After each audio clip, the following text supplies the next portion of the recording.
Media masa Malaysia saya rasa sulit untuk memakai bahasa Indonesia di dalam negara kerana kami Wadija Channel untuk anda.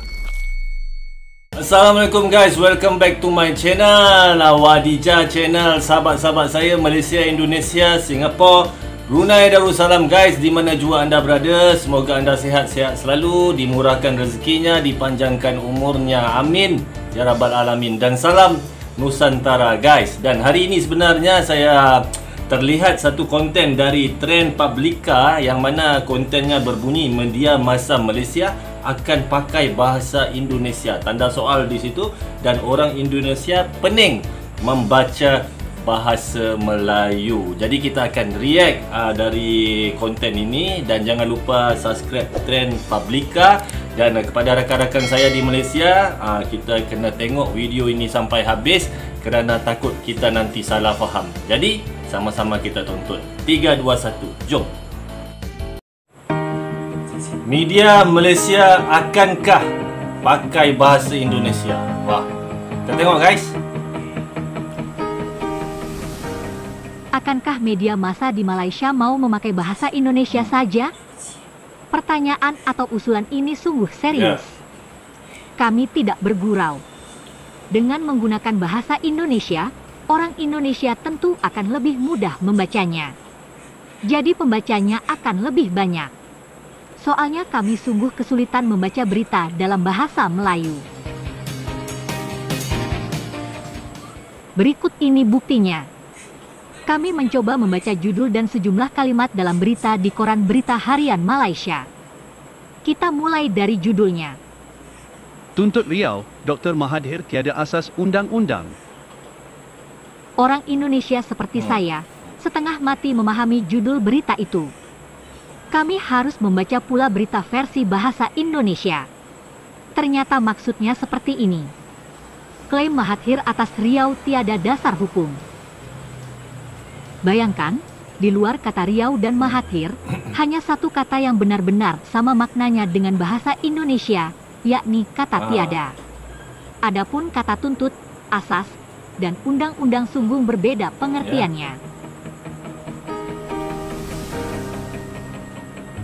Kita lanjutkan kebingungan kita membaca berita koran berbahasa Melayu. Ini kalimat berikutnya. Kementerian Luar Indonesia menyifatkan kenyataan Mahathir Mohamad bahawa Kepulauan Riau sepatutnya menjadi sebahagian Malaysia, tidak mempunyai asas undang-undang. Bila kita terjemahkan dalam bahasa Indonesia, kalimat itu menjadi begini. Kementerian Luar Negeri Indonesia menyebut, pernyataan Mahathir Mohamad bahwa Kepulauan Riau harus menjadi bagian dari Malaysia tidak memiliki dasar hukum. Kosakata yang berbeda makna atau beda ejaan pun bertambah. Selain kata asas dan undang-undang, kita kesulitan dalam membaca kata menyifatkan, kenyataan, dan sebahagian. Sabar ya, kita coba sekali lagi saja untuk melanjutkan membaca kalimat berbahasa Melayu. Ini lanjutannya.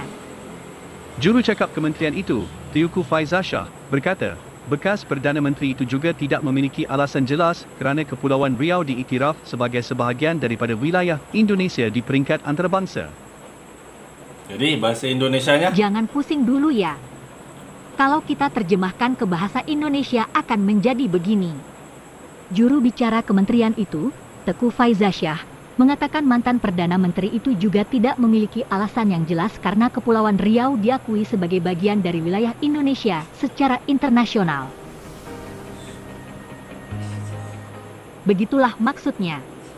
Yang bikin pusing karena ada beda nuansa makna atau ejaan, yakni kata juru cakap, karena, diiktiraf, daripada, sebagian, peringkat, dan antarbangsa. Sebagian besar kosakata itu kita kenali. Tapi pengertiannya ternyata berbeda. Nuansa makna atau rasa bahasanya beda. Itu yang membuat pening. Hal itu yang membuktikan bahwa bahasa Melayu dan bahasa Indonesia sungguh berbeda. Tetap diperlukan penerjemahan untuk bisa memahami. Itu sebabnya, bila media Malaysia pakai bahasa Indonesia, kami sangat senang. Biar kita bisa saling memahami, sekaligus untuk mengurangi perbezaan atau perbedaan.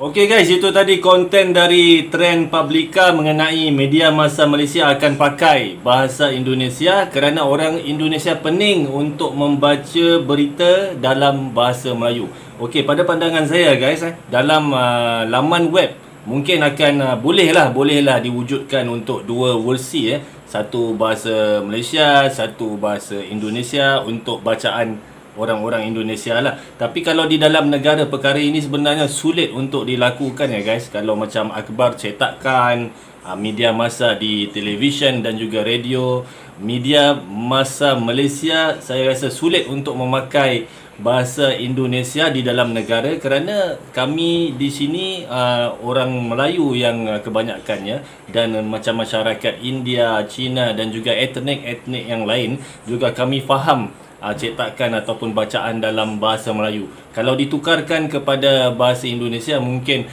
menjadi kesulitan pada rakyat di dalam negara Malaysia itu. Dan itulah pandangan saya. Saya rasa media massa di Malaysia untuk menyampaikan berita dalam bahasa Indonesia mungkin sukar untuk dilaksanakan, tapi di dalam website mungkin kita boleh bagikan dua versi lah, satu versi bahasa Melayu, satu versi bahasa Indonesia. Itu saja guys. Kita jumpa lagi di siri yang lain. Wadijah Channel untuk anda. Assalamualaikum. Wadijah Channel untuk anda.